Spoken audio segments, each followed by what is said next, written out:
오늘 새해 들어서 두 번째 주일입니다. 화평함과 거룩함을 따라서 세상을 이기는 믿음을 갖자는 의미에서 세상을 이기는 자가 누구냐, 이런 제목으로 은혜를 나누려고 합니다.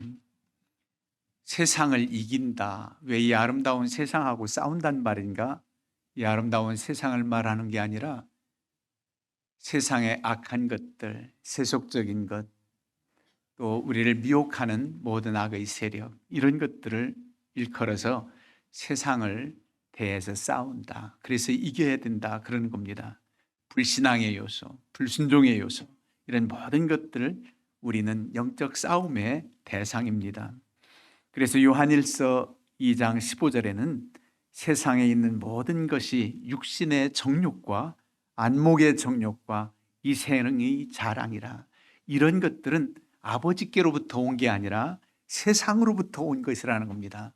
세상 욕심, 탐심, 육신의 정욕, 안목의 정욕, 이 세상 것들만 자랑하고 최고로 가치 세우고 가치를 가지고 그리고 앞세우는 것, 그 모든 것들이 세상적인 것입니다.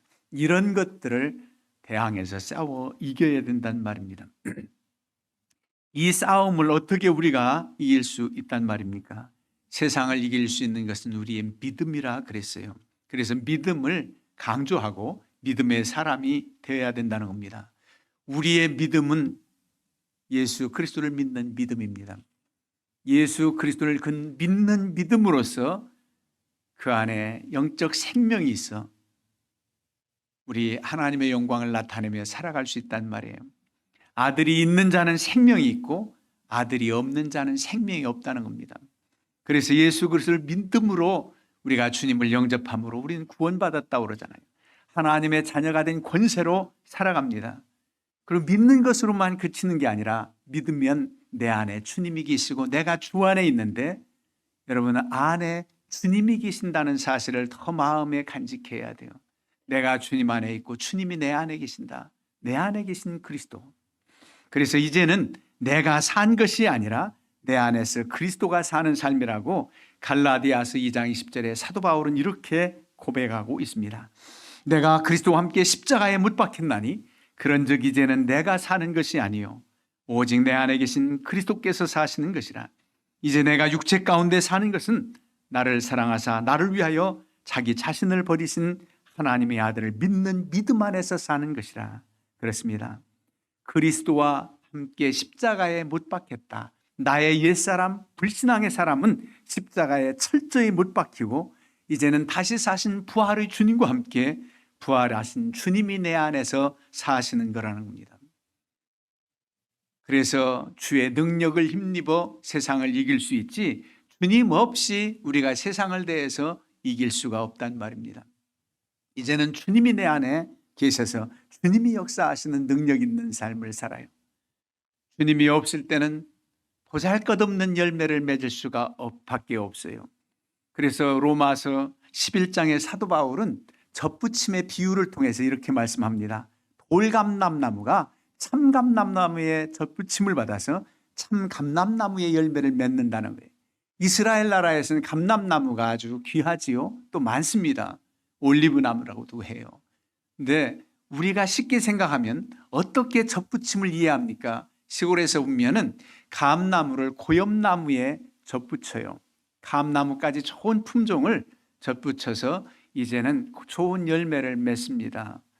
그 참 비결이 참 놀라워요. 그냥 과일을 심어서 씨앗을 심어 그대로 생산되는 과일나무도 있지만 대부분 씨를 심으면은 그렇게 좋은 열매를 거두지 못해요. 감씨를 심으면 고엽나무가, 대나무 씨를 심으면 돌배가 나와요. 그래서 좋은 열매를 거두려면 꼭 젖붙임을 통해서 좋은 열매를 거둔단 말입니다. 그러면 이해가 가잖아요.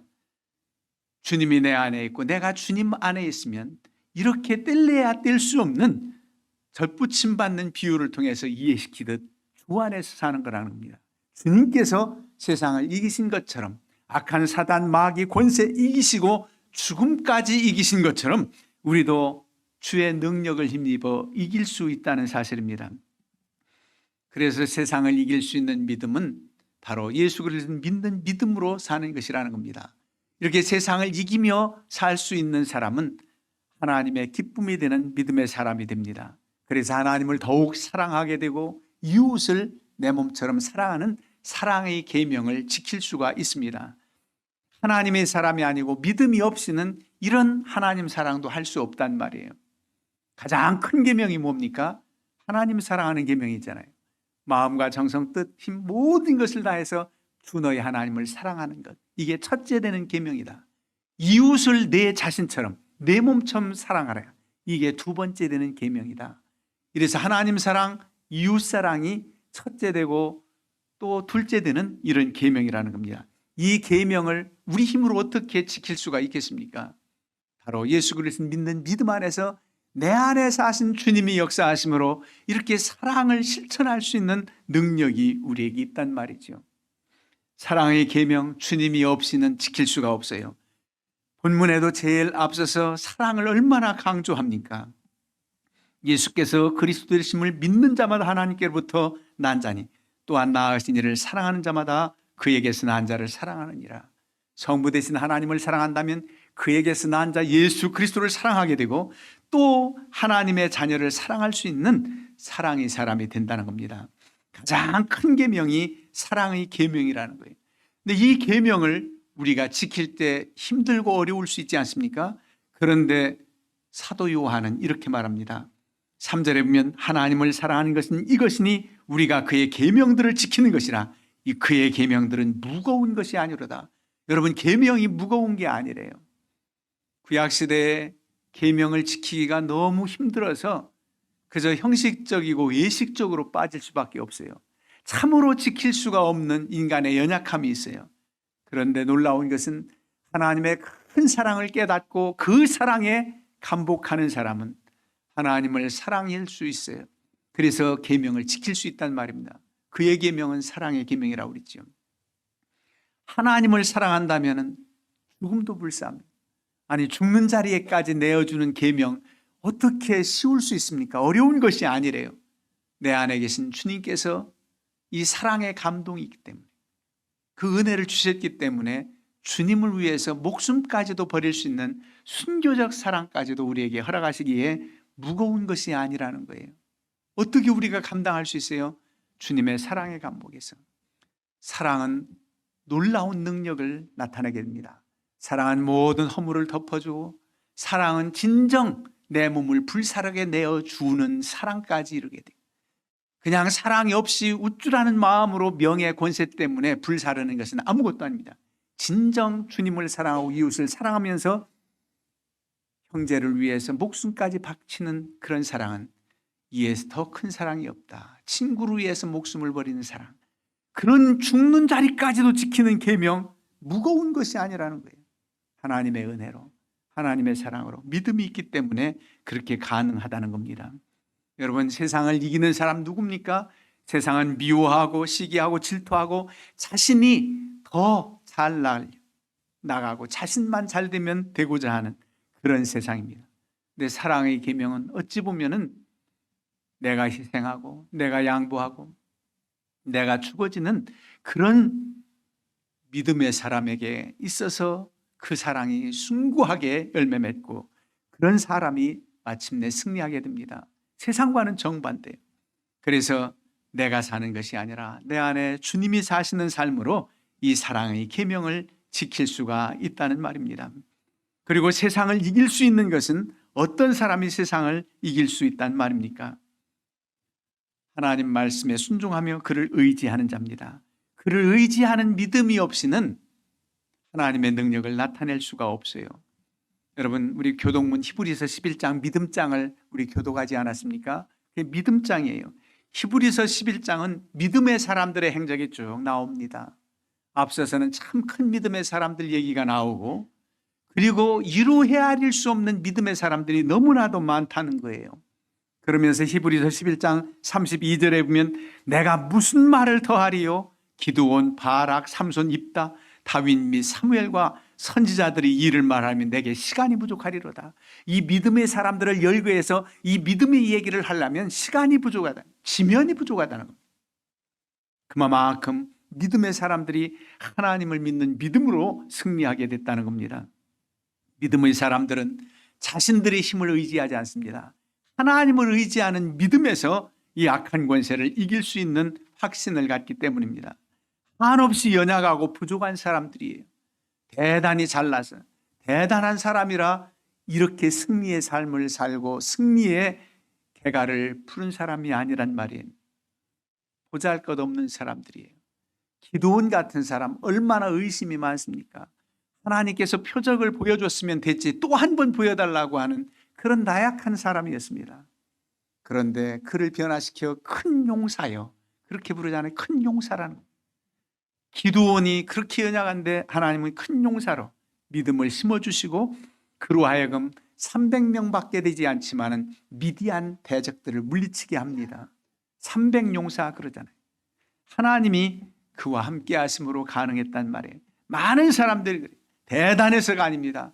다윗 하면 이스라엘의 두 번째 왕 대단한 것 같지만 이새가 기름 부을 때도 그는 명수에 치지도 않을 정도로 막내예요.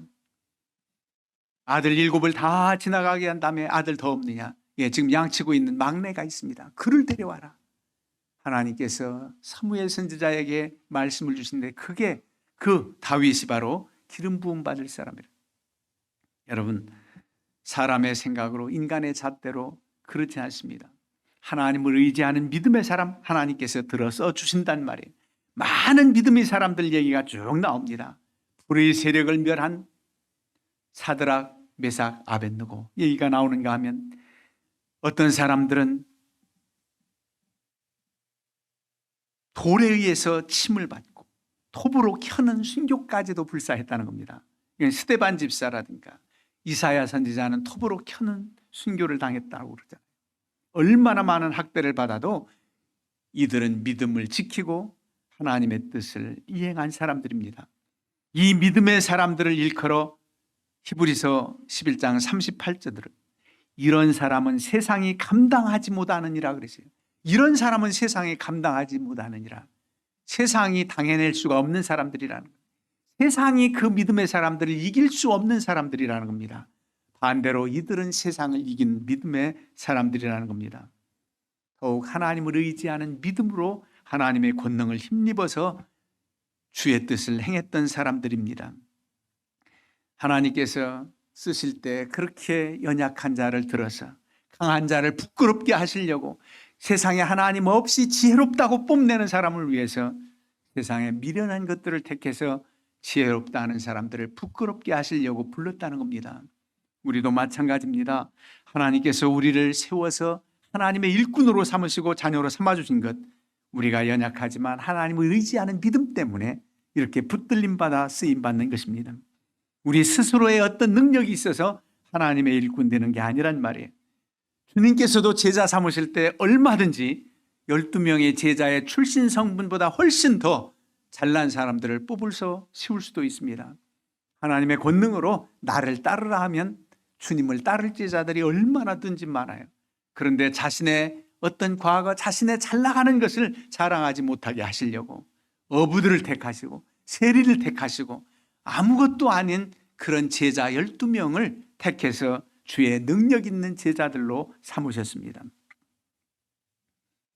세상적으로 상대적으로 잘 나간다고 하는 사람, 출중하다고 하는 사람, 그런 이들은 하나님께 쓰임받을 수가 없어요. 어떨 때? 겸손해질 때 쓰임받습니다. 교만한 자를 꺾으시고 겸손한 자를 들으신다.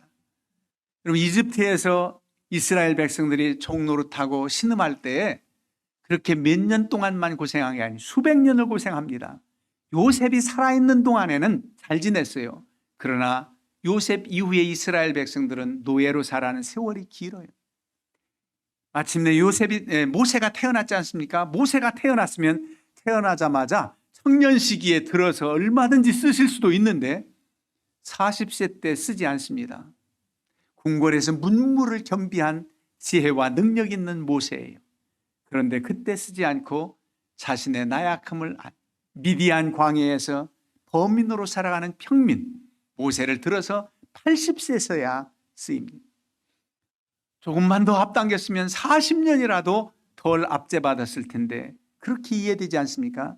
그러나 모세를 그때 쓰지 않습니다.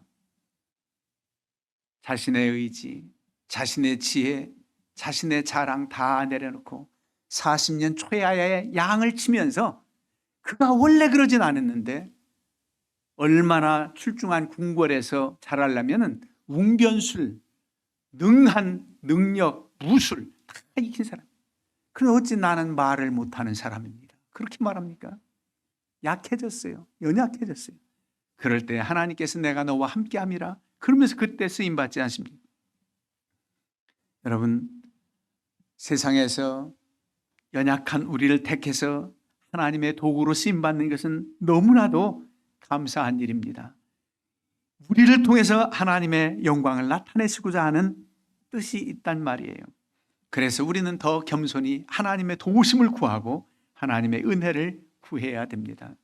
그리고 더 믿는 믿음의 의지가 더 있어야 됩니다. 그럴 때 의지하는 그 믿음의 사람을 하나님께서 힘주십니다. 많은 믿음의 사람들이 하나님은 나의 모태에서부터 의지가 되십니다. 하나님을 의지한다는, 사람들을 의지하는 것은 독립심이 없어요. 그러나 하나님을 많이 의지하라는 겁니다. 의지할수록 하나님의 도우심, 힘이, 능력이 의지하는 이들에게 나타나 역사하시기 때문입니다. 하나님의 사람들은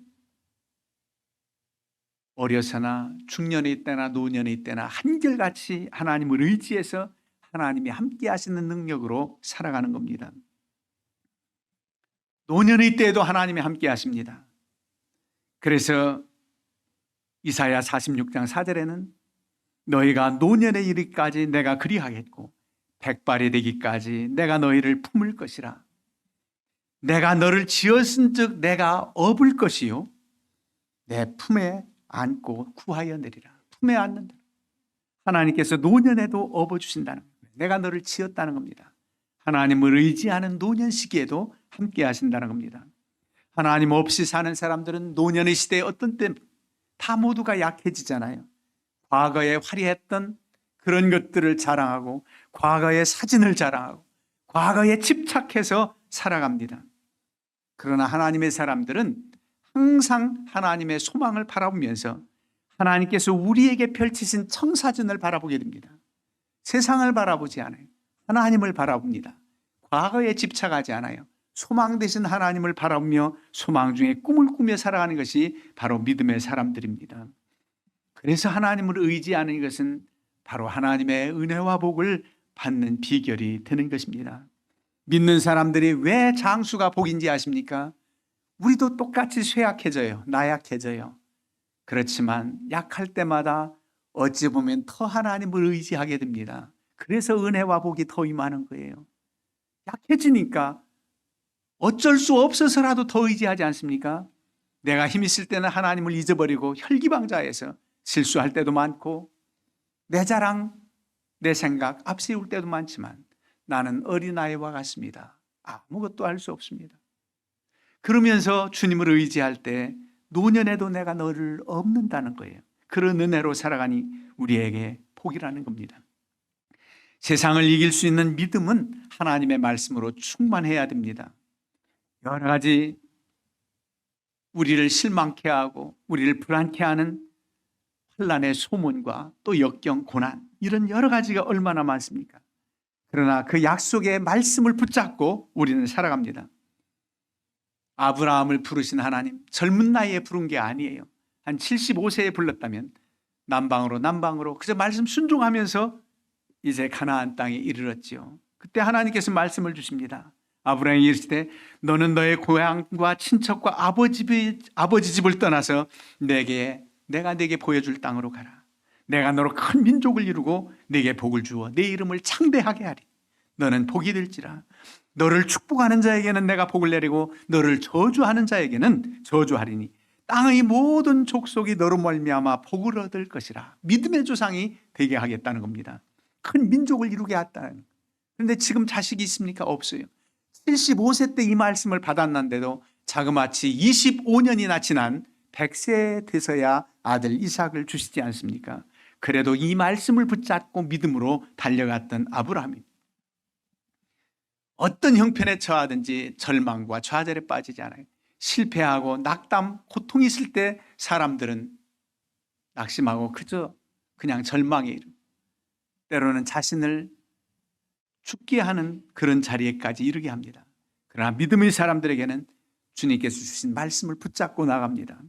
믿음의 선진들의 발자취를 우리가 따라갑니다.